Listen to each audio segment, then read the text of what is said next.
Nung nag full time ako mag YouTube automation, na-realize ko na hindi ko lang pala nakuha yung enough savings para sa emergency funds, yung mga luho, yung mga gamit na dati ko lang nakikita na gusto kong bilhin.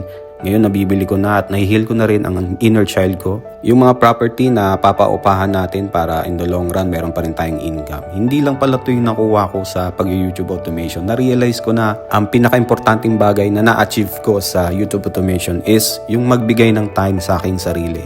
Ito yung nakakapunta na ako kung saan nakakapag-travel na ako kahit saan ko gustong pumunta. Yung mga dating napapanood ko lang sa mga vlog is napupuntahan ko na ngayon. Para sa akin, ito yung mas importante pa kaysa sa mga material na bagay na na-achieve ko. Dito talaga nag-heal ang aking physical and mental health. Dito ako nakakaramdam ng tunay na relaxing moments. Dahil nga naabuso ko ang aking sarili ng 10 taon sa pagtatrabaho sa mga corporate jobs na ayoko naman talagang gawin. Pero no choice kasi kailangan natin magtrabaho para mabuhay. So ngayon na nagkaroon na ako ng opportunity na ganito, sinishare ko lang yung positive vibes sa'yo. Malay mo, ikaw na yung susunod. Gusto mong matuto ng YouTube automation, pumunta ka lang dito sa aking link in bio. May blue check mark yan, DM mo lang yan. I got you, Lodi.